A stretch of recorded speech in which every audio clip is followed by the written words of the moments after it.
Alrighty folks, gonna pop up another quick vlog. Stephen here from tctsgroup.com. TCT is Ireland, compliance pilot global software. So in this vlog, it is dedicated to one of our long-standing clients. Now if I said to you, Irish truck operator and truck show, and put them together, what would you get? Who would you think of? Follow me.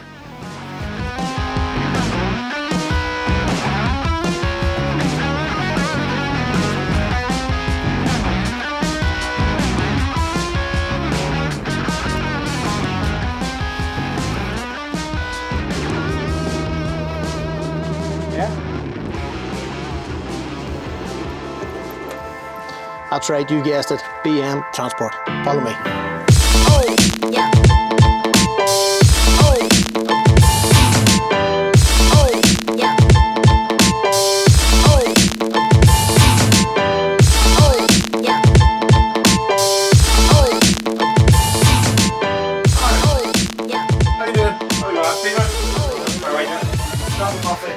Let's sit down, have a chat. Hello, you know what? Alrighty folks, so now we're in the office with Darren Murphy, the owner and managing director of BM Transport and BMT Logistics. Darren, good afternoon. Hello, Stephen. How's it going? Oh, sure, I'm hanging in there. Good man, good man. You don't mind us coming in here today to pick your brain just. We're going to put a vlog up of BM Transport. We're always asked about it. We're always asked about the lorries. We're always asked about the drivers. We're asked a load of questions. So the plan, first of all, is I was going to put up on social media and get the viewers to ask questions, but that would have went on forever, so I've just a bank of questions myself first. All right? Oh, look, I love seeing you popping up a quick video, Stephen, so look, no bother. Appreciate that, Floyd, appreciate that. Remember, go on to our YouTube channel, the TCTSgroup TV, like, subscribe, comment. Anyway, start off with the first question here, Darren, which is a question that I kind of want to know first of all, okay? Okay. If you weren't at this game here, Transport Logistics, what would you be doing? Probably an IT. I did a computer science degree in Belfast, and when I finished that, I had a job in Dublin to go to an IT, and 2 weeks before I finished college, I decided I was going back to home to go to the lorries. So I'd say the IT is a big part of our business, like our systems, our customer service systems, and our portals now are a big part of our business. So IT, I'm still using that in the business today, but the growth for the lorries was bit too much then to go to it full time. So, and what's interesting, so IT software would have been your well, I was always into the lorries, and computers were my thing. School, so decided I got a good leaving, I need to go and do something. So I went to Queen's. Were there 4 years. The third year that was in Dublin, working for a company in Dublin, working on routers and networks and all that sort of stuff. And they had a job for me when I finished, and I did for a while think about going to it, and then no, I finished up and came home and then started driving and working in the business, my dad's business. So the IT guys can't pull the wool over your eyes too handy though? No, we're fairly tight. We have a great system. We use Eureka and have an IT consultant, Philip Godkin, who's very good here, and we've done huge development on our system over the last 6 or 7 years. We have everything integrated, so much so that a lot of the main Holyhead in Ireland now run the same system that we ultimately developed here with Eureka and Philip, and it's been a big seller for them, so it worked well. I've seen that ourselves going into clients and customers where they are using that system, and a lot of it that I'd have seen here years ago being developed and built, so it's a bit of a knock-on effect. But with software, there's nobody has the transport background to be, on the job. Yeah, well, this one I find, this was a problem, and Eureka are very good, but in fairness to Philip, it works. And I suppose my AT, people accept systems, they accept that this is the way the computer works. Where I suppose sometimes I find that here as well, they should be thinking outside the box. Should we have to click this thing twice? Should we have to jump into 3 boxes or open 4 files to do this? There should be a shortcut, and that's what the good thing was. As I was working on the system, I was able to see this should be quicker, this should be able to be a shortcut, and I'd message Philip or I'd message Eureka, and he'd go in, develop it, and come back. Like, I have to say, it's excellent now. It's a brilliant system. I'm very happy with it. It's more or less bespoke built to what? Yeah, well, we integrated everything. So we have drivers hours, trailer track and truck track and shipping companies integrated. We book the boats, everything's all in the one system. PODs, everything, all in the one system. You're very technologically minded. I know all the staff and the systems are as well in here. So tell me this, what when at home at that stage then when you decided to say bye-bye to the software career and get into transport? Well, we already had lorries here. My father started the business in 91, so we always had lorries. I suppose when I came home from college, that was 01, we probably had 4 or 5 trucks, rigids at the time. So I started off driving them, and then we grew. we obtained probably the mainstay of our work at the Kingspan. We got it in 03 then, and bringing it in, and we grew at it, and it was flying then up until 08 or 09 when the thing went bang. And then instead of depending on one customer, we had to diversify, and that's, I suppose, there were tight years, but we did diversify, and that's where we grew then to being sort of the specialists we are now in the Irish UK market, and a lot of construction and concrete and just a full diversification of the business, and that's, I suppose, where we're growing to where we are today. For all of us, there's usually a truck when you're younger that sparks you into transport and into trucks and all. What would yours have been? Well, mine would be the F10, because the whole year my father worked for BM Transport, and they always ran Volvos and F10s, and that's where that's where I learned to drive a lorry, that's where I learned to hook in, that's where I was washing. So and that was my dad's first truck, was an F10. So in fact, I tried to buy it back. There was another operator had it here locally, bought it second hand off my dad, and I tried to buy it back. I couldn't, but I bought one in England and did it up the same way as we had that first truck done. So we bring it to the shows, and funny, it gets great attention because everybody has the Scanias done up, but the F10s and stuff like that were very common around here, especially McDonald's. There don't seem to be as many knocking about. So we'll go down later on, we'll actually get a look at the F10 that you have down in the store, which is fantastic. Do you remember the first truck you drove, as in when you had your licence, the first trip you done? I do. I started off driving the Jeep and trailer, and then I started off driving the Rigid. But the Arctic, I got my Arctic in 06. I'd been driving the Rigid from I come home from 01 to 06, and 06 I done my test. I done my test on a Thursday evening on Dock, and I got into one of the main gates here at the time, at a 12-month-old FH. She's outside there. She used as the shunter. Right. And I done a load from Dublin to Ely Lilly in Ringaskiddy, a load of Kingspan panel. That was my first run on a Friday in FH. So I was a fully committed Volvo man at that time. You remember that then? Oh, I do. I do. Yeah, I do. So indeed. Listen, talk me through your career path from, I know you've described you were going on to do software development or IT, up and into driving, up into transport, but sitting now as the Managing Director and owner of BM Transport. Talk me through your career path. Yeah, well, I would have come home, when I came home from I always did the paperwork, so I always did the invoicing and the PODs and everything like that. That was done on a weekend when I was in college.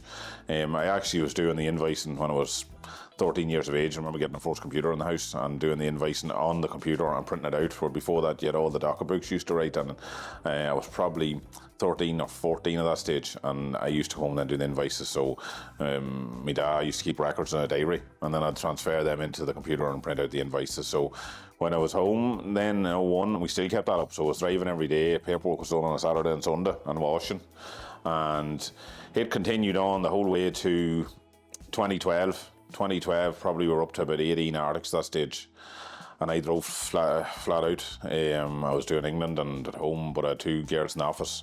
But it was basically, my phone was 7 o'clock in the morning to 8 o'clock at night. I had my phone on. I used to plan the lorries on the windscreen I used to talk about, to tell the girls what driver, what lorry done, what job for the next day. And then, so I came out of the lorry in the end of 2011, start of 2012. I came out, and I hated getting out of my lorry. I hated it, and I thought I was never going to stick to office. And look, it was a sensible thing to do at that stage, and I don't regret it now. Like, but it when you're into the driving, it was hard to, even though I was only in Iveco at that time, it was hard to get out of it.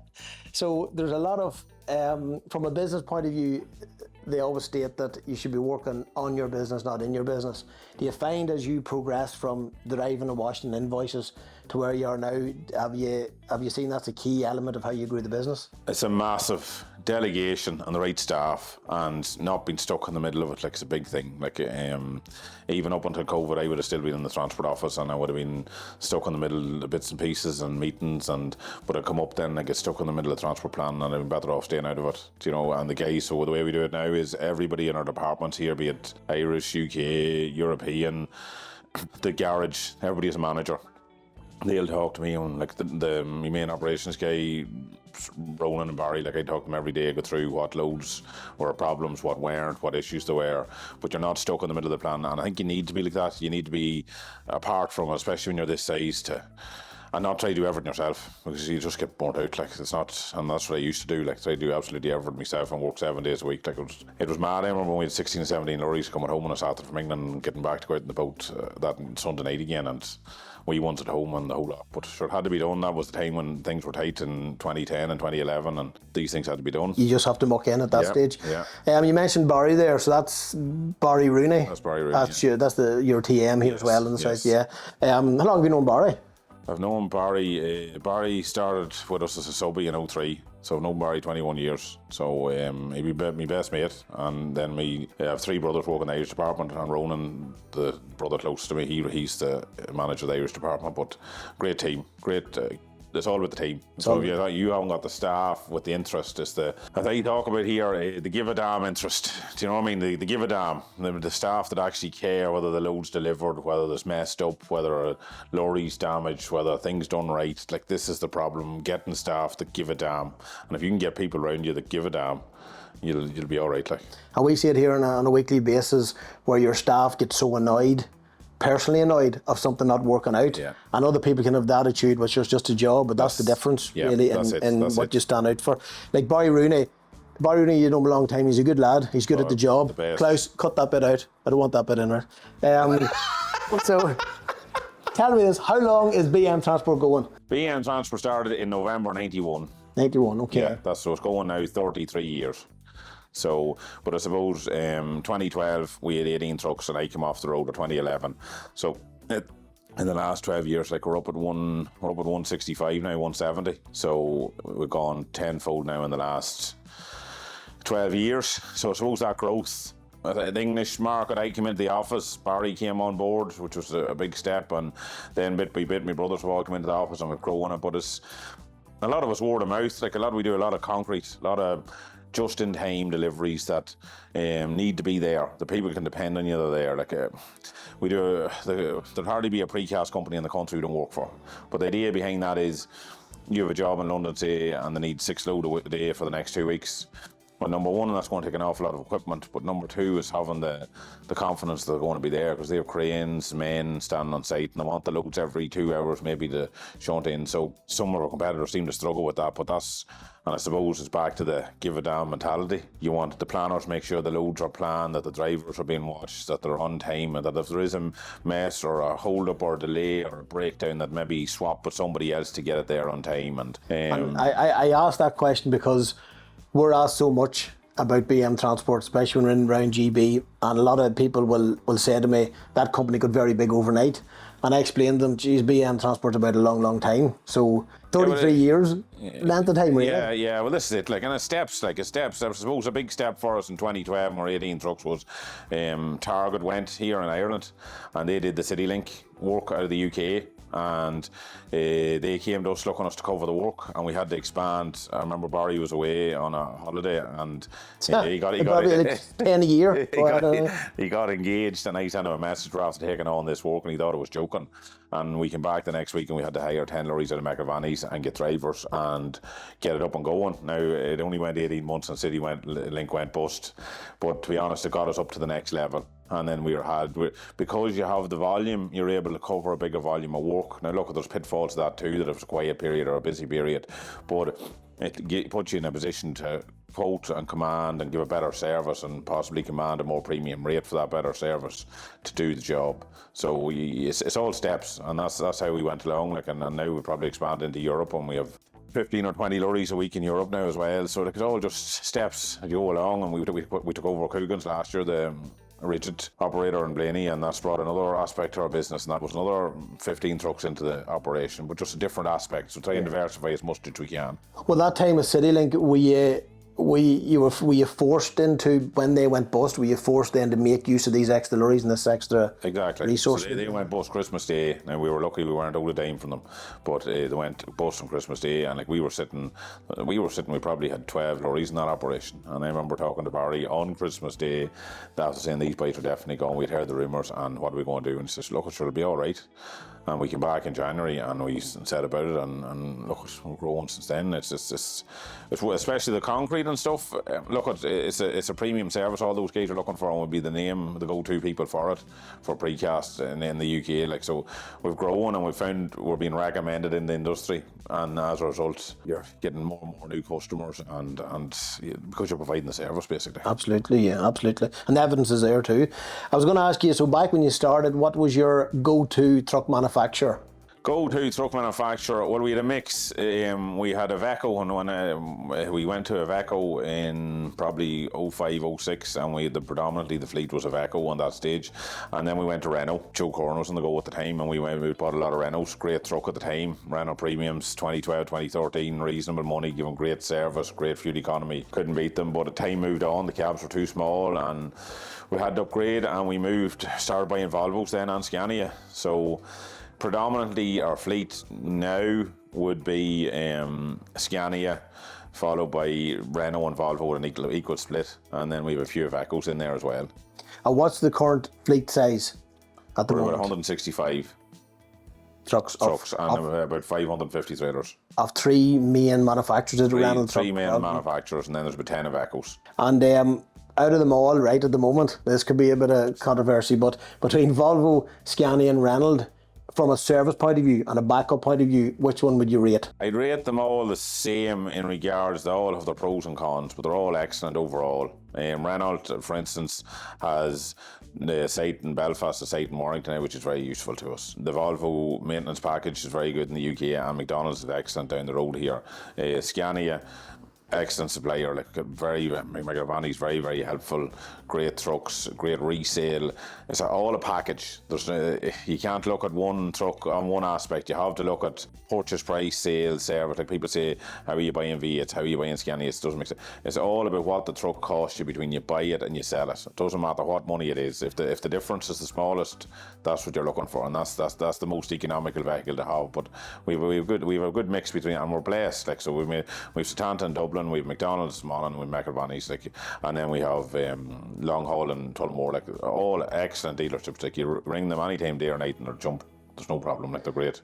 And we do work for a number of different, dealerships, truck dealerships, and it's good for them to hear the feedback back from yourself of what exactly is customer service.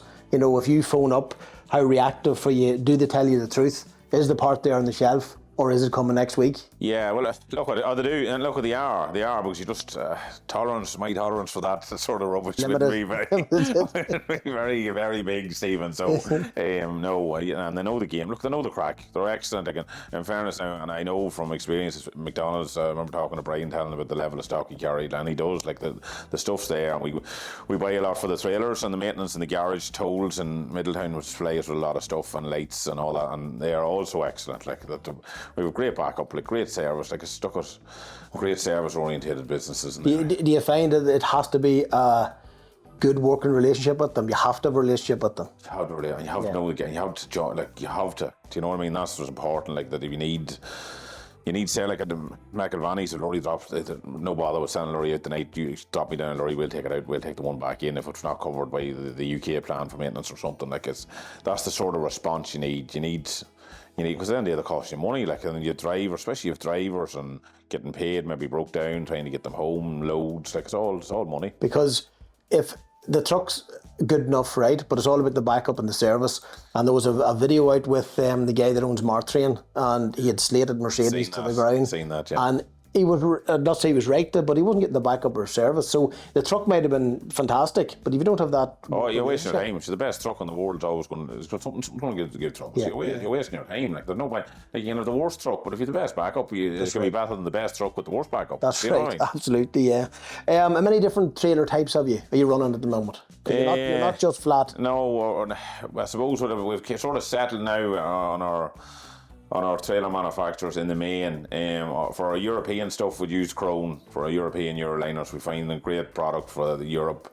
That wee bit later, looking at a 6-year turnaround on those, because they get a lot of abuse with the concrete. Now, we buy a lot of hay Euroliners as well, so they do both, which are kind of a strange trailer in the industry, because people have a hay curtain trailer, but the Euroliners tend to be the 4 metres for Europe. But we buy those because the concrete, so we can load a hay cube load back out of the UK and of the concrete. And the flats, Denison and SDC. Denison, there's just something with the Denison flat, just that wee bit of a touch to it now. But there's type with the Denison, and we took Denison last year. They're very, very good trailer. Longevity, you could have... I had a 15-year-old Dennis sitting out here no time ago, and you thought it was about 4-year-old, so the paint and the quality is excellent. The curtain siders then, It's between, we'd have some Denisons, we would have mainly SDCs, and we took some Tigers last year. Now, SDC and Denison would have changed their spec, would have heavier chains for the concrete, and we would have found that was the only place the SDCs failed. The Tigers last year, well, SDC and Denison had kind of gone off the wall on waiting times and price, and Tiger came in and they basically built us the same trailers in SDC, but they galvanised the chassis. Right, which was great, because that's the only place the trailer fails, like a Corton trailer especially. So we basically have our SDC trailer, but we have it galvanised. So like I see that a 20-year trailer when you have the heavy enough steel in it to start with. So absolutely, yeah. That's where we're kind of at in our trailers at the moment. What about fridges? Your fridges as well? Fridges as well. Yeah, we have a few Shrews there and Smythes. We have a few new Smythes. Look, the Smythes is so good. Like, it's just that wee bit lighter, maybe serviceable. Shrew, a wee bit heavier, but look what it is. You're back to your Scania versus maybe something lesser, do you know? Absolutely. So we have, a lot of people know this and some people don't know it, and people ask me questions on this about two different businesses. You have BM Transport and you have BMT Logistics, right? Yes. What's the difference, or do they provide any different services from one to the other? Well, BMT Logistics is a UK operation, so it's concentrating predominantly in the UK. So that means we have operator license there and in Northern Ireland, and then the Irish side is for the most of our work. We're tipping somewhere in the region of 300 load a week in England, and reloading obviously 300 load a week in England to come back into Ireland. Well, the Irish fleet will operate on delivering those in Ireland, or maybe going out to Europe, and the UK fleet will operate and tipping those trailers and reloading them. Like at the minute, we do very limited internal UK work. It's all Irish, UK continent, back to Ireland. That's what we're into. And there's not too many operators have that focus on doing it right. You know, you have a Southern Ireland licence, you have a Northern Ireland operator's licence, and you have a UK operator's licence. You know, the UK operator's licence, I'm going to say nearly all your staff there are UK based. Yeah. And recruitment side from that at the moment, what's it like? Oh, it's okay, yeah. Look, we've never really had a big issue here on recruitment, and that's been honest. Even when the big thing was on in COVID, we didn't have an issue. Look, our work's intense in regard to transport. Like, and I know especially UK and Irish-based drivers, like tramping's going off the boil a wee bit, which you can understand, quality of life and more home time and all that. We have a lot of European drivers over. Look, they do a very good job too. They'll do maybe 2 months at a time or 3 months at a time, and then go home and take a break and come back. Look, you need the mix, and for our job, you need the mix, because you can be very heavy in Europe this week. You know, you could need a lot of drivers out. The job changes, continuously changing. Like, so you need to have the flexibility of men. But like, we're not. We've never really struggled for drivers. You'll hit periods, of course, with holidays. Like, there's a lot of guys away home, the Eastern Europeans, for Easter. Their Easter is on, I think, at the moment. So we're down a few drivers in that, but overall, it's not really an issue. So, Darren, the company's grown massively over the last couple of years. I know even since I've been involved with you and I've seen it. How many departments are within BM Transport? With transport operations, we have UK, Ireland and European. So they look after whatever deliveries are in their countries. We then would have maintenance out here in the garage that run the garage and the paint shop and all the repairs to the trucks. We have compliance, which is a big operation now.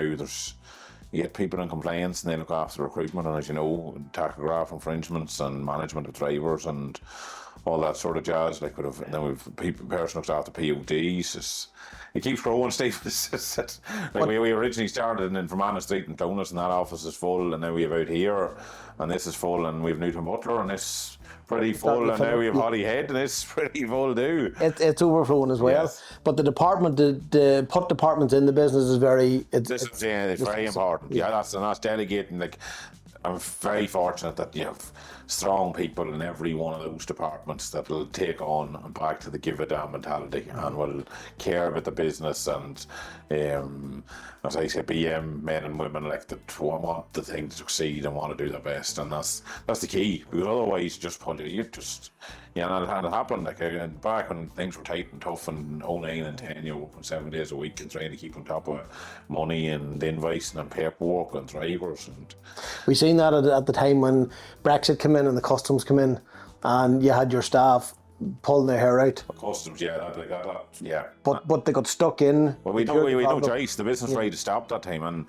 only for Shauna and Philip and Aaron was here at the time, and Brona, and we got stuck in, and It was tough. It was tough, but then everybody said, "No, you have to be a customs agent. You can't do your own customs as possible." And eventually, what happened here one Friday evening, we sat down and said, "We can't. It's not working." And I said, "Fuck this. We're going to have to do it ourselves."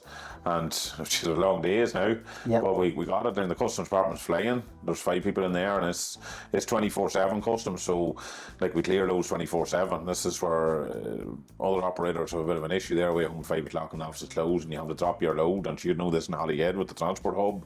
Can't get checked in, the ship trailers out. No, we don't have that. We're doing the custom clearance. The team makes sure we've somebody on 24/7 weekends as well to make sure loads are kept moving. And that comes back to the trust of staff. It's all right. It's easy to get staff. You can pick them up anywhere.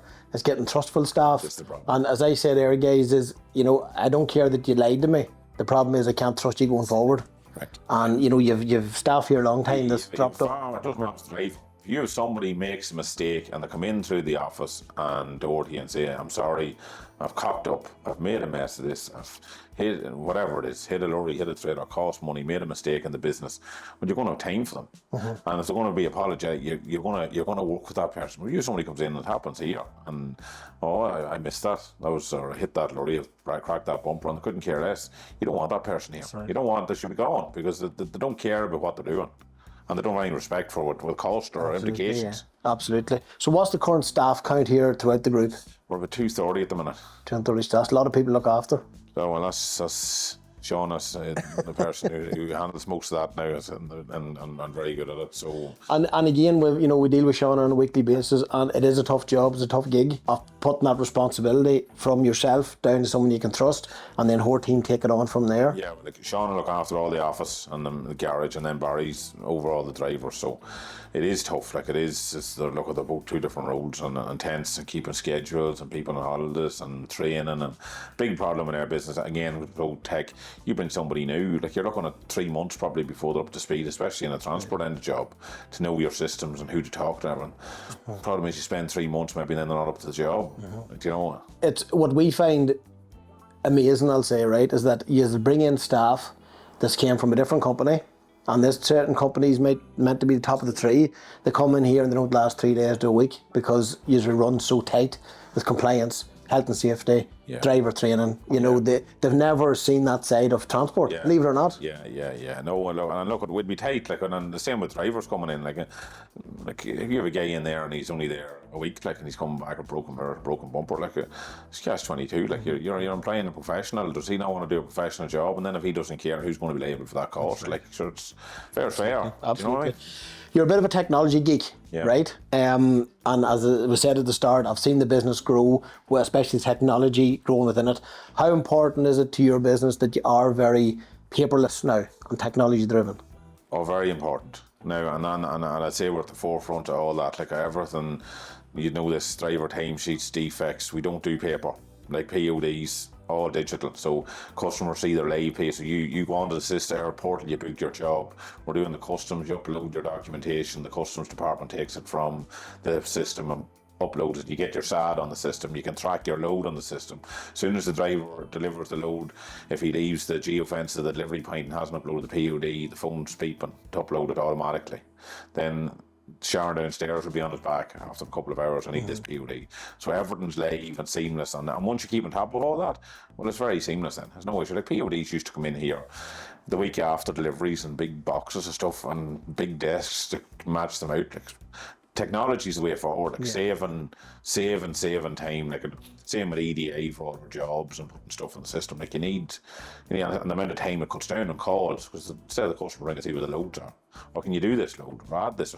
Just put the load in the portal, and then it comes through to us and we accept it, and that's it. And the same with the tracking. They're not ringing, "Where's my load?" Hold on, I can see where my load is. It's going to be in the site in an hour. It's delivered in there to POD. There's a lot of businesses we deal with who would refuse to invest in technology, right? But they're not at the level user. Yeah, it is hard now. Like, I know we've been in a big server last year, and the server I put in before was about 2.5 or 3 years before that. And I remember putting it in, and my IT supplier telling me that was going to do me for considerable at the time. But the problem is we're growing. Yeah. So we had to go again last year, but like, we have our own high-speed link out here to make sure we have the internet we need. But you have to keep, and same with the system. Philip, like, we developed a system in the main 7 years ago, but we develop it. Like, Philip's here the other day, and I was still getting to do changes where you're seeing you have to be continuously keep up with technology. That's the key. That's what it all is. At the end of the day, like. So your tagline states driven by service. That's in all your livery, it's all your trucks, all your vans, everything. Explain to me what that means. Well, it's back to what I said to you earlier about the customers in London and the high service. So that you then know the confidence that you're going to have the load there and you're going to deliver it. And it seems to be, from some of the customers we talk to, an issue with competitors that they don't collect the load when they're supposed to, they don't deliver the load when they're supposed to. It's very simple. Give the service, and then you'll have the business. And that's where a lot of our businesses come. Like, if people say, how are you growing? The business, and in the vast majority of cases, the business come to us, looking to cover the loads and grow with it and take a chance. A customer ring you, can you do a load? And like, look, sometimes it pays off, or somebody rings you and get messed about by a corn spray, can you do a load? And you go and do the load. Sometimes it pays off, sometimes you only take them out of a hole and you never hear from them again. But it has paid off here, like, and that's what we continue to do. And a lot of times when we get the customers in and they see the setup we have and the services we can offer, and then they grow maybe in respect that you're actually, this guy's doing a good job, this is who we want to work with, and that relationship develops. I think one of the things I wanted to highlight in this vlog as well is I've seen over the years, I've witnessed your passion for customer service / aggression, whichever way you want to look at it, right? It has to be done right. It has to be done at a high level. Do you think your customers understand what goes in the background? We talk about technology, vehicles, maintenance, your teams of staff.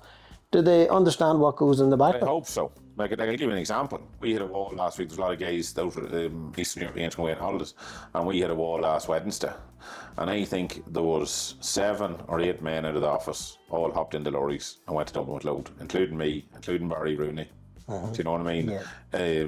David, the garage. Everybody, shit hit the fan. I know you're a mechanic. I know you work in the office. Our job is getting the loads to where they need to go. We got into the lorries, went to the docks, made sure the loads were shipped and loads were delivered. And that's what it's about. Like, it's not about sitting on the desk and maybe in a short and tie.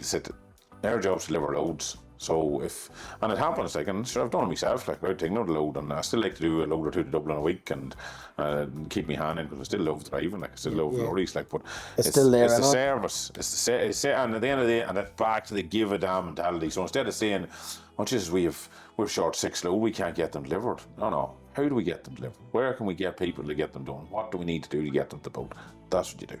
That's what. And I asked that question as well because when you charge a certain rate and somebody comes in at half that price or even less than half that price, I, from a compliance point of view, can guarantee you that they're not doing it right. So from your point of view, from the standards of vehicles and on-time deliveries and equipment, if somebody comes in there under half a price, surely that's not guaranteed. Look, some customers and some products don't need the service or don't care or don't want to pay. Yeah. They just want the cheap Johnny to do the job, and if the load doesn't arrive to a day late, they don't care. Good luck to them. All right, that's fine. What we try to specialise in now and do a high proportion of our freight is the service, that the loads are lifted on time and they need to know they're going to be there on time. The cheap Johnny's no good to them, because load of concrete, you take it by as 5 load of concrete to go into site in London the day, and cheap Johnny doesn't arrive at the first one. And there's 5 other lorries sitting there, and he doesn't arrive maybe to even the second day. So the whole thing's up the left, whatever, a couple of £100 or even £1,000. So it's only a drop in the ocean to what they've cost. Yeah, absolutely. That's true. Thoughts on electric trucks and gas trucks and all this crack going forward now, because you are paperless from a business point of view. When we talk about carbon footprint, you're running Euro 6 vehicles, you're running, vehicles with good aerodynamics, and you're trying all that side of it. What's your opinion as a live operator? Because we do have people in the parliamentary review that follow us. We have the Leaders' Council of Great Britain and Northern Ireland follow us. And I want to get an answer from someone like yourself who actually lives and breathes it. I struggle to see it. Like, I went to Hanover 2 years ago and there wasn't a diesel lorry in the place, and I saw one this September again. I just don't, whatever about HVO, it's a solution. I think I see it. Now, obviously it's an extra cost that the customers don't want to pay for at the moment, but it's there. But electric, unless it's very set, you take it. You're in Europe. You're not parked up in Germany at 5 o'clock in the evening. You can't get into the bloody services.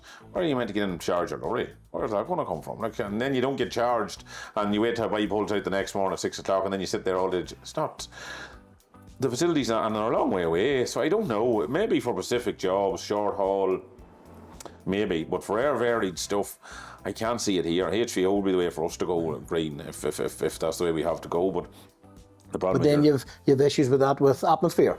Yeah. So we're in a country that doesn't, agree with the truck And like makeup. diesel's a problem already with this biodiesel. We've had trouble in Europe with filters clogged and tanks having to be washed out for those too high a mix of the diesel in Europe. I had it myself on the Romania trip last year. We had to pull in Romania and get filters changed where we filled with diesel.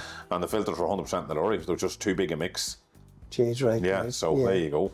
Tell me this then, right? So you do run at a very, very, very high level of compliance, right? Health and safety, business standards, and compared to a lot of companies that we go into and be in, they just definitely hold the top mark for that. But do you think the current regulations affect transport operations? The red tape around transport and transport law? I think a lot of it's right, and I think a lot of it's should be there to compete against the cowboys that want to run right. But there's a lot of it.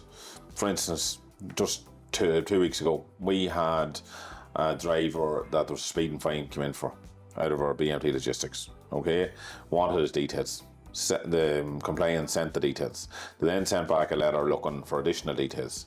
But whatever they did, they mixed up their dates and said we never got the additional letter. And the next thing was we got notice we had to go to court in Stoke. And like Barry came in, he said, "What do we do?" And we was a law firm in England. We'll contact the law firm. Yeah, it is rubbish. This thing happens. He says, "We'll contact the court on your behalf." We had to pay that solicitor's quid, 750 quid. Now the other option was we had to go to court and go over to Stoke, pay for lose your day and all the rest. It's rubbish. The clandestine thing's another major issue that in England, like we have a couple of cases last year, and I went to a meeting in Dublin with Border Force and IRHA before Christmas. Like, it's just complete rubbish. So we are doing all our walk around checks, do our compliance. What we discovered at the Border Force last year is it doesn't matter what you do. Yeah. If you're going with a clandestine lorry, you're charged $6.5 a piece. All yours $5,000. That's the best case. That's if you've complied with everything. If you haven't done your checks and can prove it, it's $10,000 for the haulier and $3,000 for the driver. But ultimately the haulier is responsible. They can't chase the driver, which at the end of the day, if the drivers, we had an instance in the M25 where by stopping traffic and there's 5 guys jumped out of the trailer. He had done all the checks, every single one. They had cut the cord and got in underneath the curtain. The good driver with us a long time, doing a great job. He got fines through there. We're fighting them in the court, like for him and like some of them for him individually. But he shouldn't be liable. But they're not listening. And we're showing. There's one we put up a video on our Facebook. You might have seen it. Yeah. Guy went into All for Trucks in Calais, had his checks all done up the road, checked the trailer in Calais in All for Trucks, went round to the port. Your boy ran in on the video. Didn't see him. He was going round a roundabout, and your boy ran in. He was only visible for a couple of seconds. Climbed the roof, cut the roof into the load. Sitting in the lanes to go on the boat, and the boy beside him had a fridge with a ladder on the front of it, and he had climbed up on to check his fridge, and he shouted over the driver. He says, "You've a hole in your roof." Driver climbed up, looked at it, called the Border Force over. Border Force came over, took your boy out of the trailer, and sent us a fine for $13,000. It's unreal. Unreal. Like, and if he had said nothing and got to the services in England, which that's not the right thing to do, but we got fined $13,000. That's another one to fight. But this is all solicitor's fee. We had a load of fruit to strike last year, coming from Italy and tipping in the UK just some of the days before Christmas, and they cut us a cube in the roof of the fridge, and like it's just now we didn't find the boys in that time, but the load was tried. The load was fully rejected. Insurance claim, full load of fruit. Like but yet they're penalising the haulier, like it's mental. And in fairness, I felt sorry for the Border Force people at the meeting because they sat up in front of us and I said, this is stupid. You're telling me if we do everything correct by your conditions, what you need us to do, that the best case is we'll still get fined. So I said, you aren't doing your job right by finding them. Not that one we had, like, they went through the oxygen detectors and all and got nothing. And he says, but we're still going to be liable. He says, that's ludicrous. And she says, oh, well, this is what the government has passed down. I said, but it's rubbish. Rubbish, absolute. It's not only rubbish, it's a liability on businesses. Yeah. It's a liability men off the job. It's putting drivers not wanting to go out. It's issues like for us. And so we now have a guy in compliance in Barry Muir's office, and every truck that's loading in Europe on a day, he has to follow them. And because all our clandestine checks are done digitally, he has to monitor them, that every time they stop. And we actually make them stop now. You know, when you go into Calais with the big wide lanes, we actually make them stop at the lanes, and there's a court inside there where you go in the court. I'll tell you, the best one I had at the Border Force meeting. We were there at the Border Force meeting, and they went through the clandestine check sheet, you know, where you stop. And there was this lady up there, and she was doing the talk, and she talked to me, and she says, yeah, and we know if we get the clandestine check, she says, if the seal number hasn't changed, that you haven't checked your trailer correctly. And I said, sorry, what's that? And she says, we know. She says, your seal number hasn't changed. She says, we know that you haven't checked it. I said, what happens to the trailer seal for the customer? And she says, you mean a custom seal? I says, no. What happens if the customer has sealed the trailer? There's a load of stuff going into an RDC. And he says, what happens in that scenario? I don't understand what you mean. He said, you don't understand what I mean. Yeah. And she says, I expect you to open the trailer and change the seal every check. Now, I didn't know that before. I just thought the trailer was sealed at the start. But there was no allowance made by the Auditors that if it was a load of fruit, you know yourself, if you go into some of these fruit places and the seal number is changed, they just reject the load. But they didn't actually know that in the Auditors. So you're sitting there breaking a customer seal, they can reject a load of serious money. But Auditors won't be having it. It's rubbish. Absolute rubbish. And the thing is, just for anybody watching, to understand is that when we talk about the checks, right, it's a very detailed checklist that the government have produced. Then when you're talking about the TIR cords, it's the cords that go in around the court insider that you would have to manually put in. Then you have your seals, and then you have your checks in underneath the vehicle, you have your checks in the back of the cab, your checks on top of the cab. It's not that the driver just willy-nilly walks around, it's a detailed check. No, and like you take the fridge that was cut, like there's no ladder on that fridge. You can't ask a driver to climb a ladder up on top of a roof. Way. Like it's just, what are you meant to do? They're not doing the job in Calais, they're not, but yet you're getting the stupid. I couldn't believe it that day with Auditors. When they came out with the number one, I said, it was in my naivety, I had said, well sure, if we do everything right, surely we don't get fined. And we were after getting our first fine in at that time, and they were after writing back to us to tell us they were reducing it to $6,500. And I went, I said, that doesn't make sense. Oh, she says, that doesn't make sense. She says, the very best you can get, no matter what you've done, is $6,500 a person. I said, do you understand how much money that is? Like? And that's why we need people to come on to platforms like this. We need border force, we need officials, we need government bodies, because although it's rubbish, it's a liability on a company. Like them, you can't hit them costs every couple of weeks. No. And what's going to happen is operators will refuse to transport from Europe into the UK, and we're in enough trouble as it is with Brexit. Yeah. So they're just going to destroy the industry. Listen, we're paying the man like on a European end of thing. Like he'd be spending a good portion of his day ringing these drivers, making sure the checks are done, and like forcing them, and like make sure we pull in before you get into whatever happens, before you go through the boots at Calais, that you know you've nobody in your trailer. And the thing is, when you're doing the checks, like we have seen it coming through the scanners, as you say, and nothing being found.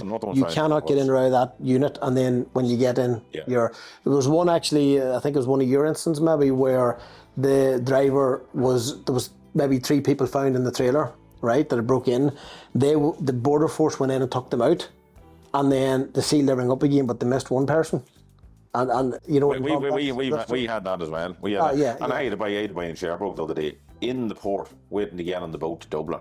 And he got up, he was in the night before and the boat wasn't going to the next afternoon.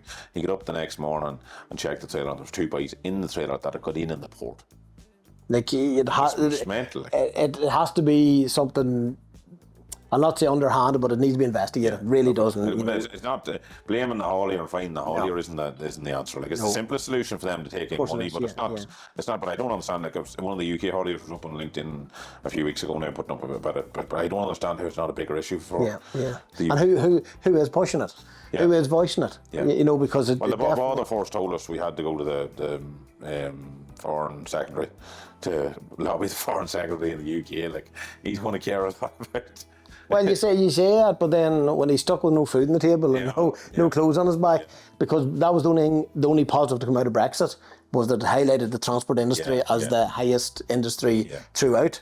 And I think, you know, that's the only way it can be flagged up. Yeah. Really. Darren, your business model has moved on now to truck sales, I see.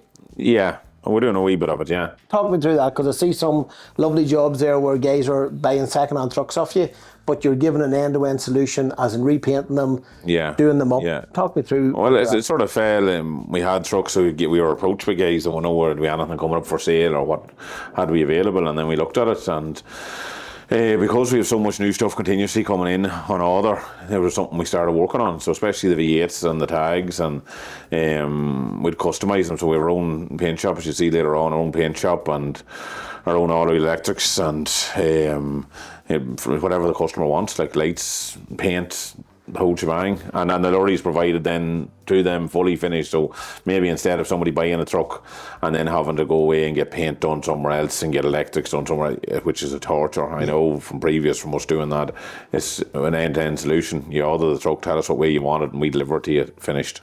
So I can come in, buy a truck off you, get it spec'd out, catwalk infill, whatever you want, bars, everything. Yeah. Or I can get the plainest of plain, just maybe the bumper. Whatever you want. Yeah. We can sell it to you, defleet it and take the stickers off it and let you have it, or we can customise it to whatever extreme you want and sell it to you. And we have done a range, like, so it's just kind of a wee sideline, and then especially the Scanias, they seem to be the UK for our spec, and we're known for our lorries then, so people appreciate what spec they are and what we have. And look, we've had the repeat buyers where we've supplied a lorry to, and then they come back 4 or 5 months later, would you have another one, and we finish it off right and away they go. Like, so it's something I suppose that's come up in the last 12 or 18 months.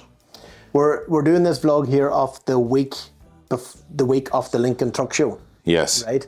Just want to see all this massive stuff behind me. This will only be a very short amount of it, but you're very passionate about truck shows, and I'll not say winning awards, but you seem to win at every show you go to. Yeah, look at I suppose I was just looking on our memories there. We're 10 years now going to Peterborough. There's now Lincoln. But it's sort of developed into our biggest show of the year, where a lot of the staff will come. Now we've now developed our merch line as well, which is selling rightly hoodies and everything, hats and you name it. So it's sort of developed into our biggest show of the year. So we bring our own bar and lots of the office staff and the garage and everybody come over. So it's always a hectic week, getting tidied up and getting everything ready to go. And I'll bring you down and show you later on what's going on down in the shed. So, but it's always good crack, and you meet. It's a great atmosphere in Peterborough. Usually you have customers and you'll have other hauliers that you know, and they call around with the crack and drivers and boys you don't see all year. And it's good to have some downtime with the staff as well, and that's everybody's in good form. And look at it, that's what we're about, the kit and the appreciation for the kit, and have them looking well. And well then, so we'll get a look downstairs later on at a couple of the show trucks, or a couple of the trucks getting prepped to go out. I'm going to finish on this last question, right? So start off with the question is how really you got into this, and what would you have done otherwise? My last question is, if you were to stop this now, sell BM Transport, close it down, whatever happened, what would you go into? I really don't know. I don't think it's something I could contemplate at the minute. Maybe if I'm older, but I don't know. I like the decision making and the ability to go and buy trucks or chance a new job or try this. I don't know. It'd be very hard to give up and go into a job where you have to be told what to do, I suppose. I don't know. Look, it'll always be transport related, I suppose, at this stage, and the contacts and the knowledge I have, but I don't see it happening for a long time. Even I don't want to be an extremely good offer on the table to make me even look at it. Do you know what I mean? I don't. We were in here Saturday with you doing shunter training for some of the young guys, and it just brought back to the top of my mind of what advice would you give to young guys getting a bit like your background? You should have been going away doing something else, but the pull of trucks and transport pulled you back into it. For the young guys that's watching, would you recommend transport logistics, 3PL, 4PL, transport management, truck maintenance, compliance, health and safety? Would you advise them to go down that route? It's back to the same thing I said at the start, Stephen. If you give a damn, if you're interested in the job, like though you had a couple of young lads with you on Saturday, and great lads, real interest in the job. That's where I started out, washing lorries and hooking into trailers and all that sort of jazz. If that's you have an interest in, but the whole basic, and that's what I find lacking a wee bit in the current climate with staff, is people actually give a damn. If you're interested in something and you want to do it, that's half the battle. Like the talk about it is a wee bit extreme now. The talk about it, you do what you enjoy, you never worked in your life, and that's a wee bit extreme. But definitely if you enjoy it and you have an interest in it, it's always going to leave your life an awful lot easier. So, and I think if you have ability and you give a damn mentality, it doesn't matter what work you go into, you'll always progress. You know, you'll always move on if you're showing the commitment and trying your hardest. You'll always move up the ranks in that job, no matter what it is, and that's especially the case in transport. Like we've a lot. Like my three brothers are all drivers with me. They're all in the office now, and like we've had several drivers come into the office, do you know, and move up. Like, and it's obviously you get it, if you put in the effort, you get the appreciation. That's definitely the way it works around here, you know. And as you say, there is promotional moves in it. You know, you could start in here washing a lorry on a Saturday, and fast forward 5-10 years later, you could be a transport manager. Exactly. Look it, you know? And it's the will, the want, like, and people can actually lack. If they lack in ability, they can actually make up for in the want. And that's what we say here, like, do you know what I mean? So if a person's ability is a bit limited, but if they actually really want to do it, they can do a far better job than somebody that has the ability but just really couldn't give it down. Yeah. Do you know, and that makes a big difference. Absolutely. So you heard it here first, guys. Right, Darren, thank you very much for your time.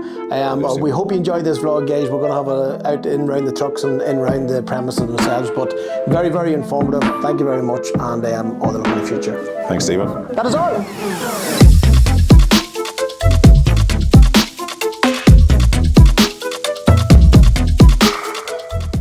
So Darren, upstairs we talked about your first truck that you were into, which was the Volvo F10. Yep. And here we are. This is it. Talk us through. Right, this is an F10 320. This one here is 89. It's the same as the one my dad started out with, that I would have spent a lot of time in. So it's just a standard flat cab. That was the standard that time, but load throttle wasn't extreme. I remember man in Limerick at the load throttle, seeing the truck show in Dublin was the first load throttle I'd ever seen. Like, but the standard round here was one of them. Like, there's a bit of a difference in the living quarters compared to what you're looking at now in your next gen Scania and everything. So, but that one was mint. I bought that in England, I brought her home, and Tierney's stripped her down and put her back. That's the way ours was originally painted. Now, obviously, she hadn't the stickers and stuff on her, but she's mint. Like, the roof cloth and all on her is plastic still on her. So she's mint. She's very happy with her now. Nice. I wanted one. Like, I wanted one out of all we have here, 143s and all the rest. That was what I wanted. Like, so she gets a lot of interest. And you were saying, so you went with your father to pick the colours way back in. That was the way. I was 11. 11. That was the way we should paint it, and she had a diagonal blue stripe down this side. So that was it. So that's how bad I was into it. I took truck magazines with me and pictures of lorries that I'd taken and all the rest. So look, that was the outcome. So that's where it all started. And was this the first truck you drove on the load? Oh yeah, it would have been when I shouldn't have been driving. Like, that's and hooking in and practicing, and they were all on springs. Like, so, like, when you were hooking into a full trailer with a heavy load, like, you were taking a run on her, like, to get in underneath her and all that sort of stuff. So no, it's nice to. Now she gets good attention, so it's nice to have it, you know. That's where it all started. This is some condition, right? So we will go from this model of Volvo. What was the next step up? The version 1 FH. So I have one of those, and there's none here. It's not here at the minute. I had to go to Portugal to get one of those. Really? Yeah. And I have a version 1, and then I have a version 2 that we owned ourselves. She's sitting outside. She's ready to go to Lincoln next week. And then we have a version 3. She's sitting outside. She's restored to go to Lincoln next week. And then we still have plenty of version 4s on the go. And we have the version 5s now. So I'll pull a version 4 off in the next probably 12 months. And get it ready and match the rest and have the full lineup of the Volvos, you know. Class. So, just for anybody watching here, we're up here where a lot of the show trucks are, and we're getting ready. They're getting ready for Lincoln this week. There'll be a bit of B-roll of the guys working hard, extremely hard, and getting them up to spec. So if we move from this here, what would have been the next truck you took off the road to prep for show truck? And by the way, guys, most of the trucks, when I say show trucks, are working trucks. Even Darren's own truck. They're working trucks every day, but we'll get a look around them. Yeah, well, we did a 143. That was probably the first truck we did, and we worked it for about 18 months or 2 years, and it's outside as well. So it's going as well. Right. And then we took a 164, and again she worked for 2 or 3 years, and we have her restored there now. She still does an odd trip, like she still does. She was out in Poland last year on the Ukrainian trip, so with Len had her. So look, it's nice to, and we keep them all right. Like, so we have 143, a 4 Series, then this is our 730 here. This is the next R Series. Let's take a wee look over the R Series here. Yeah, so we'll walk over here now to the R Series Scania, the 730. The daddy of the R Series. Talk us through this here, Darren. Right, well, the story of this, we wanted an R Series because we had the 143, the 164. So this was an Exo Tool truck, a Mega Vanny, so we took it in and redid it, top to bottom. She's got a custom interior in her. We sent her to Holland, to London, and she has a full custom interior done for us last year. So Daniel does a bit in her. She does a couple of runs to Dublin a week, like, as well. Like, she's still tipping about, and what is there, 700,000 or 800,000 or, like, she's nice. Still done, yeah. And still a working truck. Still a working truck. So it's all about refurbing them. Like, it was the same with this was one we did 6 years ago, 7 years ago. So that was originally a 124 420 flat cab, and we managed all the work on that. Put a V8 in her, the top line on her. All right. There's a lift axle in her. Again, she went to special interiors and got a special interior in her. So Klaus will do a bit of B-roll here and get the insides and outsides of it, but as Darren says, this here, guys, was actually a what? A 124 420 flat cab. A 124 flat cab, and McIlvany Motors has taken it in and rebuilt it, and this is what you designed, just? This is designed, so like we're touching, there's a few scratches here, so the boys are with these panels away getting repaired, and we got all that work done and got the interior done on her as well. Put the top line cab on her. There's actually a lift axle in her, you can't see the baby axle in her, and did all the work to stacks. That was probably, we did the 143, we did the 164, and then we did this one. So, jeez. Yeah. So she's beautiful now, because McIlvany's rebuilt her. They had to raise the cab because it was a V8. They had to be set higher. All the bushings, she drives like a new lorry. She's beautiful. Really? Yeah, she's beautiful. So, but again, she worked for about 18 months before we put her away. You know, so like. But the boys gave her a bit of a refurb last year and did all this, so there's no stickers, it's all paint. The paint, and she's done repairless paint now as well, so in the sun she goes pink and blue, and she's nice now. Just explain that for the guys watching, because your own truck, is it, or the RC? Yeah, my own truck has it from Scania. It's a pairless finish to the paint. So it's like they painted and they put a coating on, which if you look at it, there's a pink twinge in that and there's a blue twinge in it. The same on this one has it. You can see it there actually. Yeah. My lorry has it. Glenn's lorry's done with a pairless. You can see it there, the way the lights are in it. You can see the flicker on it. A couple of them have it done. Gary's 660 is it done. So look what it's all about. Class paint job. Class A. Well, look, we're lucky we have our own painter here and we're able to do all these things now. Like that's where we're on the winner. It's a big thing. Yeah. So we've moved then from the wee F10 Volvo R Series Scania, which is 770 of all. We have the T-Cab here, 580. You still do right bit of driving yourself, Darren? Well, I do a couple of loads of Dublin a week, I'd say, and I go to Romania in November, and I like to get the odd trip out. Like, it's nice to. And the Romanian thing, just when we're talking about that, what brought you into that? Because I spoke to you about that before, and it touched you a bit, didn't it? Oh, it did. It's definitely, you go out there, it brings you down to earth now. It's a charity in Dundalk, and they have a care home out there for kids with special needs, and they also look after some of the local kids and do after school with them, and people that are orphans. And we rack up, we have anywhere between 3 and 5 lorries every year, and we drive out to Romania and deliver the stuff out there. So it's a regular run now, but it's a nice trip now. It's a nice trip. It takes the guts 2 weeks to do it, but I like doing it now. It's definitely enjoyable. So as you say, it's worthwhile. It's worthwhile. The first year, we've been giving trucks to it for the last 10 years to go, and trailers, and my brother Ronan did it in 2015, and in COVID, they rang in COVID, and I thought they weren't going, and said they got a load, and I'd never done a run to the continent before in a lorry myself, and I said I'd go with it, and I went on my own. And it was humbling in 2 ways, because you're out in COVID and everywhere was closed, you couldn't even get somewhere to eat. Yeah. And I was on my own, and then it was a right spin, but I enjoyed it, thoroughly enjoyed it. Now it's good when it's, you know yourself, when you go around with a couple of the boys, Barry, Conley and Glenn usually go with us, and it breaks up the monotony of it, so that's... Absolutely. So you've got your own truck? It's my own truck, yeah. I bought this 18 months ago, so this is a limited edition Flying Griffin. There's only 16, they're only sold in the UK market. So this is works on the BM Logistics license. How many? 16. 16. So, and she's number 6. So she's the pairless paint as well. She comes with this Scania decals. It's reflective in the light. So, and she got a custom interior as well. So she all lights up, and she went to Holland full custom interior. So. A full job. Full job. And she's number 6 there. Number 6 of the 16 is up in here. That's in the back. You have it in the back and the back A-frame here. So she's there, 6 to 16. Oh yes. So look at she's now. Look at. So there's a lot of extras in her. Talk me through your customisation to this. Oh well, in fairness, the guy that had it, he had it for 6 or 8 months, and he had the stacks on it. We finished out the catwalk. We added on some of the trims, like put a bit of our own BM styling on it, corner pieces, painted the bars, changed the colours, just make all the Griffins. You see them, there'll be a few of them at Lincoln, I'm sure, but they're all slightly different, like you know, all done to their own taste. So, but she's I have that lorry now. I've that lorry over 2 years. There's 100,000 on her, so still doing a bit. There's only 3,000 on her when I got her, so it's.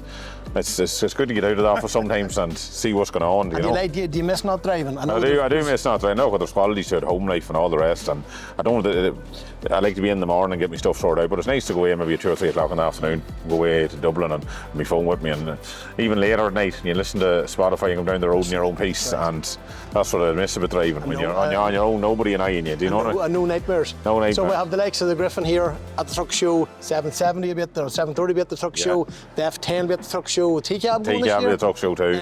We'll turn around now to one of the, I suppose, the flagships. Yeah, that's right. Yeah, this is. We'll turn around to There's a bit of an argument, Stephen, about which is the flagship, but this is the flagship because I'm the boss. Well, sorry, that's true. Yeah, this is the flagship. Well, sorry, Glenn, I'll cut that out. Yeah, but, that's the flagship there. But when I say about flagship and name drop Glenn. Yeah. One thing I will say is you have to give appreciation to the driver. You have to, don't you? Yeah, no, you do. For somebody who keeps the truck and they're not getting paid any extra to do it. No. It doesn't matter to the lorry whether they do it or not, the mechanical side of the truck. However, if we flick around and I know it's stripped a wee bit for cleaning. Well, it's stripped purely for now. There's a few stone chips and cleaning to get ready. But if you step into that lorry there, she's 250,000 kilometres on her. Like, so there's why you talk about lorries being for shows and all the rest. That lorry is 250,000 kilometres on her, and she's like that. Do you know what I mean? And that's all a credit to him, in fairness. So today is Tuesday. When are you shipping out here for the truck show? We're shipping out Thursday morning at 7:30 out of Belfast. Thursday morning. When did she stop working? She stopped working. He came out last Thursday. Came over to come in here and get the bull bar painted and the stone chips around the bottom plastics. So she was working every day on the road, doing loads. She does, most of the time she does. We do a trip to Sweden. He normally covers it. Like, that's all over Europe. So see, that's the kilometres on her. She's 2 years old, and that's the kilometres on her. Like, so, it's not that she's a working show truck. Like, she definitely is a working show truck. It's credit to him. Credit to him. On the inside, Klaus will get a bit of B-roll and all to show the insides of it, but a lot of work done. Now we'll talk about the two ladies here. Talk me through these two trucks here, the Frost. A lot of people interested in these Frost. And by the way, guys, within the merch store that will be at the Lincoln show, there are new hoodies, jackets, beanies, I think, out, stickers, everything about the Frost. Yeah. So talk me through these right, well, Scania announced these about 2 years ago, 2.5 years ago, and I seen them in some of the stuff online, and I contacted Megavanis about them. So we spec them. The first one arrived last year, which is the 4x2. She's full European spec. She's the slightly lower chassis. There's only 50 of them. Now, out of that 50, there has to be at least, I'd say, 15 in Ireland going by what's happening. Yeah, like it's. So we have a 4x2 low chassis for European work. Then we have a 6x2 tag, 6x4 tag, and but they're nice. They're just different. That's an XL cab. So Stephen, if you look at the back of that, that's the new Scania cab. Yeah. There's very few of them in Ireland yet. There's maybe half a dozen at most. So that's for she stepped back to meet the back of the wing kit, and you have extra room in the cab.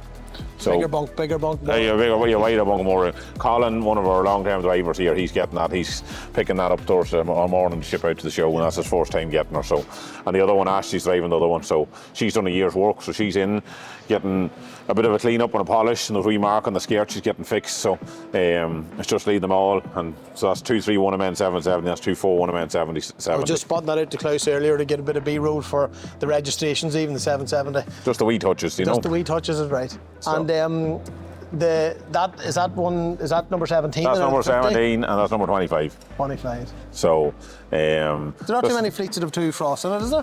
No, there's not. No. But they're nice. They're nicely finished. The wee touches inside and bits and pieces, but they're just different. Same with the Blue Stream outside. Yeah. It's nice. They're Scania special editions. Like, they're not.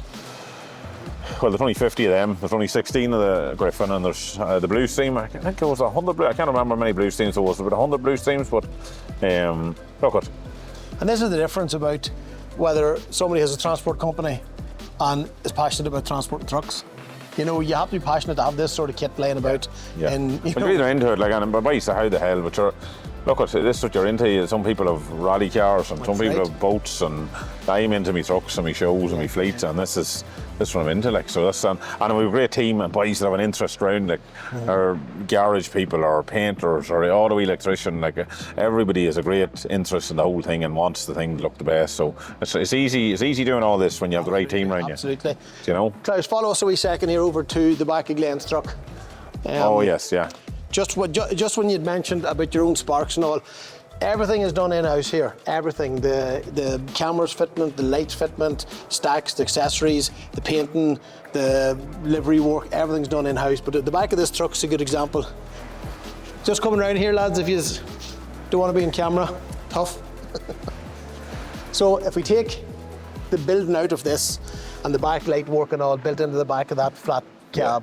Yeah. That was P2 Stainless did all that in Tipperary. So he put on the back panel, that's the flat back panel, and then Darren Hollywood done all the airbrushing. Darren Hollywood done the complete design of that lorry. So believe it or not, we're currently starting to look at our next project, which is going to be take that long. We're looking at it for next summer. So we're at the initial stages of talking about that, what that's going to be. So, but that's he came up with that plan. That board lights up red around the back of the cab, and he did the airbrush and the full design for Darren Hollywood just has a serious eye and serious taste, and as well as being good crack.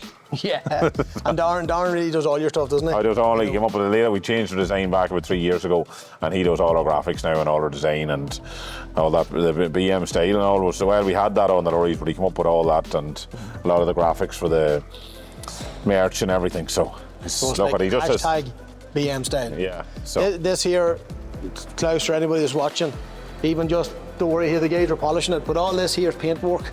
And it's not stickers, it's not stickers, all paint, it's full paint, no stickers. So absolutely. That's where we went. That's look at us.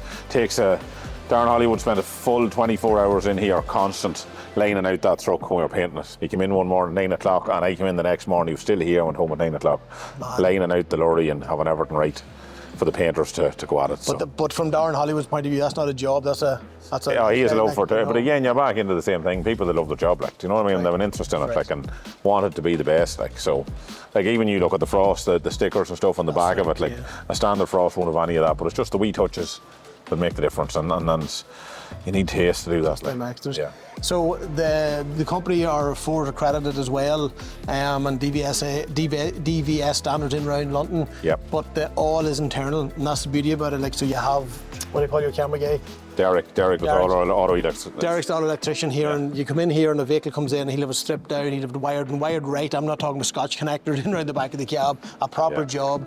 Cameras are fitted, they've access to all. You can track your vehicles 24/7, 365. They can pull up video footage of side sway, anything you want. No, anything. I know it's valuable, and all the trailers are tracked.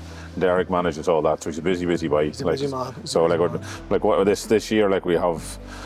This year we have 50 new ones coming onto the fleet, and we're trading in about 40s. That's 40 lorries he has to defleet, that's 50 lorries he has to kit out.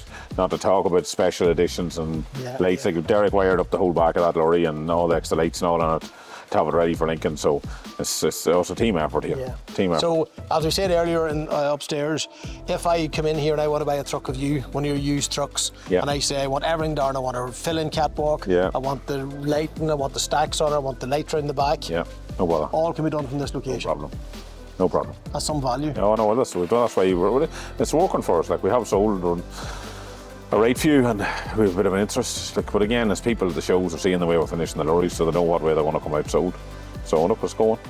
So there you go, guys. The Lincoln show this year. We call it the Lincoln show, but it's really Truckfest. Truckfest. It's usually Peterborough. This is the first year in Lincoln, so. First year in Lincoln, so hopefully best luck to everybody that's going to it. And if you do see the BM Transport stand, which you will be very hard to miss it, call up, see Darren, see the guys. There's a lot of staff here that don't want to be in camera, but they're all top class people. They'll all be there. Get a chat with them, get a beer with them, and buy some merch. Yeah. Anyway, that is all.